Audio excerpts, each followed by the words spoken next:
दूसरी बेटी को बड़े घर में मत ब्याहना। पापा देखो ना, माँ ने आज फिर मुझे मेरा मनपसंद सूट नहीं दिलाया। बाजार से आते ही स्वाति ने मचलते हुए अपने पापा से शिकायत की।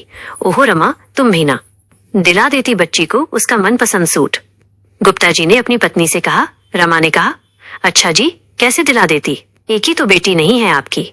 अगर इसे दिलाती तो छोटी का मुंह फूल जाता और फिर महीने का बजट उसका क्या। अरे मेरी लाडो बिटिया, तू चिंता मत कर। तुझे ऐसे बड़े घर में ब्याहूंगा कि वहां तुझे किसी चीज कोई कमी नहीं होगी। राज करेगी मेरी बिटिया रानी। गुप्ता जी ने वह के लाड लड़ाते हुए कहा। किसी बड़े घर में ब्याहने का सपना लेकर ही स्वाति बड़ी हुई थी। सुंदर और सुगढ़ तो वो थी ही। अच्छे अच्छे घर से उसके लिए रिश्ते आने लगे। एक दिन जब पास शहर के अच्छे बड़े घर से रिश्ता आया तो गुप्ता जी को लगा कि उनकी तलाश पूरी हो गई। लड़के वालों की बस यही डिमांड थी कि बारात की खातिरदारी अच्छे से होनी चाहिए। इतना अच्छा रिश्ता देखकर गुप्ता जी ने उनकी ये मांग सहर्ष स्वीकार कर ली। अपनी हैसियत से बढ़कर गुप्ता जी ने स्वाति की शादी पर खर्च किया ताकि लड़के वालों को कोई कमी नजर न आए।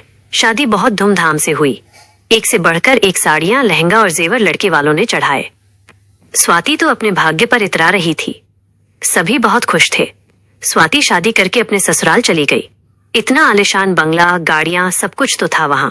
ससुराल में कदम रखते ही द्वार छेकाई पर ननद ने नेग मांगा। स्वाति ने अपने पर्स से 1100 रुपए का लिफाफा निकालकर दे दिया। ननद ने नाक भौं सिकोड़कर सास से कहा, ये क्या माँ, हमारी क्या इतनी ही औकात है? सास ने कहा, अरे बेटा, अभी ये नई है ना, इसे क्या पता हमारे घर में बहन बेटियों को क्या नेक देते हैं। तू आ, मैं अपनी लाडो को सोने के झुमके दूंगी। सुबह स्वाति नहा धोकर अपने मायके से लाई सुंदर सी साड़ी पहनकर तैयार हो गई। जब वो कमरे से बाहर निकली तो सास ने देखते ही टोका, बहू ये क्या पहन लिया? इतने मेहमानों में ये साड़ी अच्छी नहीं लगेगी। जाओ और हमने जो जरी वाली लाल साड़ी दिलाई थी वो पहन कर आओ। अब तुम्हें हमारे घर के तौर तरीके से रहना होगा।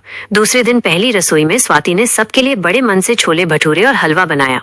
डाइनिंग टेबल पे बैठते ही सब बातें बनाने लग गए। देवर बोला, मम्मा मेरा सैंडविच कहाँ है? तो ननद बोली, इतना हैवी ब्रेकफास्ट मैं तो ये कभी नहीं खाने वाली। सास ने कहा, बेटा तुम्हारी भाभी छोटे घर की है ना, उसे क्या पता हमारे घर में क्या खाते पीते हैं। स्वाति के पति ने भी बस नाम मात्र ही चखा। एक हफ्ते के बाद स्वाति को पगफेरे के लिए बुलाना था। गुप्ता जी ने स्वाति की सास के पास फोन करके कहा कि वो कल स्वाति को लेने आ रहे हैं। सुबह वाली ट्रेन से आएंगे और शाम वाली ट्रेन से स्वाति को ले जाएंगे। ये सुनकर स्वाति की सास ने गुप्ता जी से कह दिया कि समधी जी, आप तकलीफ मत करना, हम स्वाति को गाड़ी से भिजवा देंगे। बात करने के बाद स्वाति की सास ने स्वाति से कहा, सुनो बहू, इस बार तो हम तुम्हें गाड़ी से भिजवा देंगे, लेकिन अपने पापा से कह देना कि अगर तुम्हें ले जाना हो तो गाड़ी लेकर आ जाएं। हमारे घर की बहू इस तरह ट्रेन में नहीं जाएगी। स्वाति बेचारी चुपचाप उनकी बातें सुनती रहती। अगले दिन स्वाति गहनों से लदी हुई अपने मायके पहुंच गई। स्वाति के पापा तो बहुत खुश थे कि उनकी बेटी को इतना अच्छा ससुराल मिला है। उन गहनों की चमक में स्वाति की आंखों का सुनापन शायद किसी को नजर नहीं आ रहा था। छोटी बहन ने भी उसे छेड़ते हुए कहा, वाह दीदी, आपके तो मजे हैं, इतना ठाठ बाट।